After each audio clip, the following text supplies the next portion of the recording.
Breaking news చూస్తున్నారు. PCC chief Mahesh Kumar Goud కీలక వ్యాఖ్యలు చేశారు. రాహుల్ గాంధీ మాటే మా మాట అంటున్నారు ఆయన. చట్టానికి లోబడి అదానితో ఒప్పందాలపై ముందుకు వెళ్తామన్నారు మహేష్ కుమార్ గౌడ్. అదానికి ఇప్పటివరకు ఇంచు భూమి కూడా ఇవ్వలేదంటున్నారు మహేష్ కుమార్ గౌడ్. ప్రధాని మోదీ ప్రధాని అయ్యాక అదానికి లాభం చేకూర్చారన్నారు మహేష్ కుమార్ గౌడ్. జేపీసీ ఏర్పాటుపై నిష్పక్షపాతంగా విచారణ జరిగితే అంటే జేపీసీ ఏర్పాటై నిష్పక్షపాతంగా విచారణ జరిగితే కనుక మోదీ ప్రధాని పదవి నుంచి తప్పుకోవాల్సి ఉంటుందంటూ కూడా మహేష్ కుమార్ గౌడ్ సంచలన వ్యాఖ్యలు చేశారు. చేరికలపైన ఆసక్తికర వ్యాఖ్యలు చేశారు మహేష్ కుమార్ గౌడ్. త్వరలోని మరిన్ని చేరికలు ఉన్నాయంటున్నారు ఆయన. కేటీఆర్కు సన్నిహితంగా ఉన్నవారు టచ్లో ఉన్నారన్నారు మహేష్ కుమార్ గౌడ్. ఇదే అంశానికి సంబంధించి మరిన్ని అప్డేట్స్ మా ప్రతినిధి మధు అందిస్తారు. మధు, మీ దగ్గరకు వస్తాను. అంతకన్నా ముందు ఇదే అంశానికి సంబంధించి మహేష్ కుమార్ గౌడ్ సంచలన వ్యాఖ్యలు చేశారు. ఆయన ఏమన్నారు ఇప్పుడు చూద్దాం. రాహుల్ గాంధీ గారు ఈ దేశ సంపద, దేశ నాయకుడు. మావారు ఉన్నారు, మీ వారు ఉన్నారని కాదు. ఎవరున్నా నిష్పక్షపాతంగా విచారణ జరగాలి. దాంట్లో తన మన భేదం లేకుండా ఈ దేశానికి జరుగుతున్న నష్టాన్ని వారు వెతి చూపుతా ఉన్నారు. ఇప్పుడు రుజువైతే మేము అదే అడుగుతున్నాం ప్రధానమంత్రి గారిని, మోడీ గారిని. జేపీసీ ఏమైనా ఎందుకు అడుగుతా ఉన్నాము? జేపీసీ వేస్తే ఇవన్నీ బయటకు వస్తాయి కదా, పాలు నీళ్లు తేలిపోతాయి కదా. ఎవరు దీంట్లో దోషులుగా తేరినా శిక్షించబడాలి. అది సామాన్య కార్యకర్తన వర్తించాలి, ప్రధానమంత్రిగా వర్తించాలి. స్కిల్ యూనివర్సిటీకి 100 కోట్లు అదాని వచ్చి ఇచ్చాడు. అది రేవంత్ రెడ్డి గారి సొంత పాకెట్కి ఇవ్వలేదు, స్కిల్ యూనివర్సిటీ కోసం ఇచ్చాడు. కేటీఆర్ కూడా వచ్చి 50 కోట్ల 100 కోట్లు ఆయన సంపాదించాలంటే ఇస్తారంటే స్వీకరిస్తాము. ఇది ప్రజల అవసరాల కోసం ఇచ్చినటువంటి సొమ్ము. వ్యక్తిగతంగా ఇప్పుడు గతంలో ఈ రాష్ట్రంలో ఆదాని కార్యకలాపాలు జరిగినాయి. అప్పుడు మీకు వ్యక్తిగతంగా డబ్బులు ముట్టినాయి. ఇక్కడ ఎవరు వ్యక్తిగతంగా డబ్బులు తీసుకోలేదు. బాజాప్తా ఆన్ రికార్డ్ స్కిల్ యూనివర్సిటీ కోసం ఆయన 100 కోట్లు ఇచ్చినాడు. ఇది ఎవరు పాకెట్లకు పోయే అమౌంట్ కాదు. అందుకే నేనేమంటాడు, చట్టరీత్యా ఎవరు వ్యాపారం చేసుకున్నా చట్టాలకు లోబడి వ్యాపారం చేసుకుంటే మాకు ఇబ్బంది లేదు. ఈ పర్టికులర్ అంశంలో చట్టానికి వ్యతిరేకంగా కార్యక్రమాలు జరిగాయనేది వాళ్ళ బయటకు వచ్చినట్టు వాస్తవం. దాని మీద జేపీసీ అడుగుతా ఉన్నాం. జాయింట్ పార్లమెంటరీ కమిటీలు అందరూ ఉంటారు, అన్ని పార్టీలు వారు ఉంటారు. న్యాయంగా విచారణ జరగాలి. దోషులు ఎవరైనా తేలాలి. దోషులు తేలిన తర్వాత కదా ఈ పార్టీ వారు ఆ పార్టీ వారు అని తెలిసేది. 2014 2024 వరకు ఈ దేశంలో జరిగిన ప్రతి లావాదేవీలో, కేంద్ర ప్రభుత్వం ఆధారినటువంటి డిపార్ట్మెంట్ జరిగిన ప్రతి లావాదేవీలో అదాని పాత్ర ఉంది. ఇదొక అంశం. ఈ 4 రాష్ట్రాల్లో సోలార్ పవర్ కోసం వారు డబ్బులు ఇచ్చారనేది ఒక అంశం. కానీ ఇది కాకుండా పోర్ట్స్ కానీ, ఎయిర్పోర్ట్స్ కానీ, కోల్ కానీ, ఆయిల్ కానీ, టెలికాం కానీ, సోలార్ కానీ, ఇవన్నీ కూడా కేంద్ర ప్రభుత్వం ఆధీనటువంటి డిపార్ట్మెంట్సే. అక్కడ అన్నిట్లో ఆయన పాత్ర ఉంది, అన్నిట్లో ఆయన వ్యవహారం ఉంది, అన్నిట్లో ఆయన తలదూర్చాడు, అన్నిట్లో ఆయన అవినీతికి పాల్పడ్డాడు. రాహుల్ గాంధీ గారు ఈ దేశ సంపద, దేశ నాయకుడు. మావారు ఉన్నారు, మీ వారు ఉన్నారని కాదు. ఎవరున్నా రైట్. అది పిసిసి చీఫ్ మహేష్ కుమార్ గౌడ్ చేసిన వ్యాఖ్యలు. అప్డేట్స్ అందించేందుకు మా ప్రతినిధి మధు సిద్ధంగా ఉన్నారు. మధు, కీలక వ్యాఖ్యలు చేశారు. ఈ అంశానికి సంబంధించి ఎలా ముందుకు వెళ్లాలనుకుంటుంది? అదాని అంశానికి సంబంధించి ఇటు ప్రధాని డిమాండ్ చేస్తోంది కాంగ్రెస్. కానీ ఇక్కడ ప్రధాన ఆరోపణలు మహేష్ కుమార్ గౌడ్కి సంబంధించి క్లారిటీ ఇచ్చే ప్రయత్నం చేసినప్పటికీ కూడా ఇంకా క్వశ్చన్ మార్క్ అయితే మాత్రం కనిపిస్తోంది. ఎలా వెళ్ళాలనుకుంటుంది కాంగ్రెస్ ముఖ్యంగా?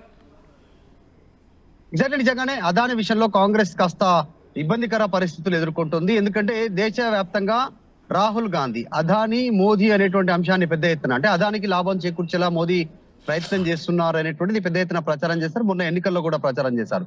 సో ఈ నేపథ్యంలో తెలంగాణలోకి వచ్చారు. అదాని 100 కోట్లు స్కిల్ డెవలప్మెంట్ యూనివర్సిటీకి ఫండ్ ఇచ్చారు. తర్వాత ముఖ్యమంత్రితో భేటీ అయ్యారు. ఫోటోలు గిటోలు అన్ని బయటికి రిలీజ్ అయినటువంటి సిచ్యువేషన్. దాంతో పాటు పోగిరెడ్డి శ్రీనివాస్ రెడ్డి కోహినూర్ డైమండ్ కి సంబంధించినటువంటి ఒక సూట్ లో కోహినూర్ హోటల్లో, గచ్చిబౌలిలో ఉన్నటువంటి కోహినూర్ హోటల్లో ఆయన భేటీ అయినటువంటి విషయం. తర్వాత అదానికి సంబంధించినటువంటి కుటుంబ సభ్యులు రేవంత్ రెడ్డి ఇంటికి రావడం, 4 గంటలు ఇంట్లో స్పెండ్ చేయడం, వీటన్నిటి నేపథ్యంలో ప్రతిపక్షాల నుంచి వస్తున్నటువంటి విమర్శలకు ఇక్కడ Telangana PCC chief Mahesh Kumar Goud counter ఇచ్చే ప్రయత్నం చేశారు. అదాని నిజంగా తప్పుడుగా ఇస్తే, ఇప్పుడు ఒక ఎగ్జాంపుల్, తెలంగాణకి ఇచ్చినటువంటి 100 కోట్ల ఫండ్ ఏదైతుందో స్కిల్ యూనివర్సిటీకి సంబంధించినటువంటిది, అది కూడా తప్పని తేలితే, విచారణలో తేలితే వెనక్కి ఇవ్వడానికి సిద్ధం. దానికోసమే ప్రధానిని కోరుతా ఉన్నాం, జేపీసీ వేయమనేటువంటిది అని చెప్పారు. జాయింట్ పార్లమెంట్ కమిటీ వేయమంటున్నాం, విచారణ చేయండి, అందరు నిర్ణయం తీసుకోండి, ఒక అభిప్రాయాన్ని వ్యక్తం చేయండి. నిజంగా తప్పు అనుకుంటే తెలంగాణలో ఆయన పెట్టబోయేటువంటి పెట్టుబడులు కూడా ఆ అంశాన్ని కూడా రద్దు చేసుకోవడానికి రాష్ట్ర ప్రభుత్వం సిద్ధంగా ఉంది అంటూ తెలంగాణ పిసిసి చీఫ్ మహేష్ కుమార్ గౌడ్ చెప్పే ప్రయత్నం చేశారు. చెబుతూనే ఆయన ఒకవేళ ఫ్యూచర్ లో అదానీ పైన ఉన్నటువంటి ఆరోపణలు కనుక రుజువు అవుతే ప్రధాని మోదీ రిజైన్ చేయాల్సినటువంటి సిచ్యువేషన్ ఉంటుంది అంటూ స్టేట్మెంట్ చేశారు. సో వీటన్నిటి నేపథ్యంలో ప్రధాని మోదీకి సంబంధించినటువంటి ఇన్వాల్వ్మెంట్ అంటే ఆయన నోరు విప్పాలి అదాని మీద జరుగుతున్నటువంటి విషయాలపైన ఆయన చెప్తూనే ఇక్కడ తెలంగాణకు సంబంధించిన అంశాన్ని కూడా ఆయన కోట్ చేసే ప్రయత్నం చేశారు. అదాని ఎక్కడ కూడా అక్రమంగా చేసిన వాటిని కాంగ్రెస్ సమర్థించదు. సక్రమంగా అంటే ప్రభుత్వాలతో సక్రమ పద్ధతిలో ఏమైనా ఇన్వెస్ట్మెంట్ చేసినా డెవలప్మెంట్ విషయంలో ముందుకు పోయినా దాన్ని వ్యతిరేకించదు. కానీ అనుమానం వచ్చిన దగ్గర మాత్రం ఖచ్చితంగా క్వశ్చన్ చేస్తూనే ఉంటామని చెప్తూ ఇంకా కొన్ని కీలక పొలిటికల్ స్టేట్మెంట్ కూడా చేశారు. ఇక్కడ కేసీఆర్ గానీ కేటీఆర్ గానీ స్కిల్ డెవలప్మెంట్ యూనివర్సిటీ కోసం వాళ్ళు ఫండ్ ఇవ్వాలనుకున్నా, 50 కోట్లు ఇవ్వాలనుకున్నా, 100 కోట్లు ఇవ్వాలనుకున్నా కూడా రాష్ట్ర ప్రభుత్వం తీసుకోవడానికి సిద్ధంగా ఉంది. అదానియే కాదు, కేటీఆర్ కేసీఆర్ ఇచ్చినా తీసుకోవడానికి సిద్ధంగా ఉంది. అది రేవంత్ రెడ్డి జేబులోకి పోలేదు అనే అంశాన్ని పిసిసి చీఫ్ మహేష్ కుమార్ గారు చెప్పారు. దాంతో పాటు ఇంకొక పొలిటికల్ హాట్ కామెంట్ చేశారు. కేసీఆర్ కి అత్యంత సన్నిహితంగా ఉన్నటువంటి 2 ఎమ్మెల్యేలు మాతో టచ్ లో ఉన్నారండి. గతంలో చెప్పారు, ఈ రోజు కూడా మళ్ళీ స్టేట్మెంట్ చేశారు. అంటే ఇప్పుడు ఆల్రెడీ ఒప్పందానికి సంబంధించి చర్చ జరుగుతోంది. అంటే ఇటు అదానితో ఉన్న ఒప్పందాన్ని విత్డ్రా చేసుకోవాలనుకుంటోందా, లేకపోతే దాని నుంచి బయటకు రావాలనుకుంటోందా? దానికి సంబంధించిన సమాలోచనలు చేస్తుందా కాంగ్రెస్? అంటే జేపీసీ డిమాండ్ చేస్తా ఉంది Congress party. Joint parliament committee వేస్తే ఆ కమిటీ ఇచ్చేటువంటి నివేదిక ప్రకారం, ఆ కమిటీలో నిర్ణయించేటువంటి విధానం ప్రకారం తప్పని తేలితే తెలంగాణలో అదాని పెట్టాలనుకున్న పెట్టుబడులకు సంబంధించి రాష్ట్ర ప్రభుత్వంతో కుదిరినటువంటి ఒప్పందాన్ని రద్దు చేసుకోవడానికి కూడా కాంగ్రెస్ పార్టీ సిద్ధంగా ఉందంటున్నారు. సో ఇప్పుడున్న సిచ్యువేషన్ లో జేపీసీ వేసే పరిస్థితి లేదు కాబట్టి ఆ డిమాండ్ ని కాంగ్రెస్ తెరపైకి తీసుకొస్తుంది అనేటువంటి విమర్శలు వస్తా ఉన్నాయి. కాబట్టి సో మొత్తానికైతే జేపీసీ డిమాండ్ ను కాంగ్రెస్ తెరపైకి తీసుకొస్తా ఉంది. జేపీసీ డిమాండ్ చేస్తే అన్ని పార్టీలు, పార్లమెంట్ లో ఉన్నటువంటి అన్ని పార్టీలకు సంబంధించిన పార్లమెంట్ సభ్యుల వివరాలు, వారి అభిప్రాయం మేరకు జేపీసీ ఒక నివేదిక తయారు చేస్తుంది. కాబట్టి నిజంగానే ఆయా రాష్ట్రాల్లో అదానికి సంబంధించినటువంటి నెట్వర్క్ కంపెనీలకు లాభం చేకూర్చేలా కేంద్ర ప్రభుత్వం నిర్ణయాలు ఉన్నాయా, అక్కడ ఉన్నటువంటి రాష్ట్ర ప్రభుత్వాల నిర్ణయాలు ఉన్నాయా అనేటువంటిది ఒక నివేదిక రావడం వచ్చిన తర్వాత దానిపైన తెలంగాణలో కూడా అట్లనే రాజకీయ లబ్ధి కోసం ఏదో ముడుపులు ఇచ్చో ఇంకేదో రాజకీయ లబ్ధి కోసం పర్సెంటేజ్ కోసమే కాంగ్రెస్ కి ఇచ్చారని ఒకవేళ రుజువైతే మేము తీసుకోవడానికి, దాని పునర్నిర్ణయం తీసుకోవడానికి సిద్ధంగా ఉన్నామనేటువంటి పిసిసి చెప్పారు, క్లారిటీ ఇచ్చారు. సో మొత్తానికి అదాని విషయం దేశవ్యాప్తంగా చర్చనీయాంశమైన నేపథ్యంలో, ఎందుకంటే న్యూయార్క్ లో కేసు ఫైల్ కావడము, ఆయన కంపెనీకి సంబంధించి కెన్యాలో దానికి సంబంధించినటువంటి ఎయిర్పోర్ట్ పనులను రద్దు చేస్తూ నిర్ణయం తీసుకోవడం అక్కడ ప్రభుత్వం, ఇక్కడ మొత్తం భారతదేశ వ్యాప్తంగా అదాని అంశమే తెరపైకి వస్తా ఉన్నటువంటి నేపథ్యంలో తెలంగాణకు కూడా ఆ వేడి ఆ సెగ తగిలింది. దానికి రీజన్ ఆయన విదేశాలలో రేవంత్ రెడ్డితో ఒప్పందం చేసుకోవడము, ఇక్కడ 100 కోట్ల రూపాయలు స్కిల్ యూనివర్సిటీకి డబ్బులు ఇవ్వడము, పొంగులేడితో రహస్యంగా భేటీ కావడము, రేవంత్ రెడ్డి ఇంట్లో 4 గంటలు టైం స్పెండ్ చేయడం, ఇలాంటి అంశాలు ప్రస్తుతం కాంగ్రెస్ పార్టీకి కాస్త తలనొప్పిగా మారాయి. వాటికి వివరణ ఇచ్చే ప్రయత్నం ఈ రోజు మహేష్ కుమార్ గౌడ్ చేశారు. అట్ ద సేమ్ టైం పార్టీకి సంబంధించి కూడా ఆల్రెడీ కేటీఆర్తో చాలా క్లోజ్గా ఉన్న వాళ్ళు కూడా పార్టీ మారబోతున్నట్టు ఆయన సంచలన వ్యాఖ్యలు చేసిన నేపథ్యంలో ఆ పేర్లు ఏమైనా చెప్పే ప్రయత్నం చేస్తున్నారా, లేకపోతే ఎమ్మెల్యేలా, లేకపోతే ఎవరు ఏమైనా చెప్పే ప్రయత్నం చేశారా ఆయన?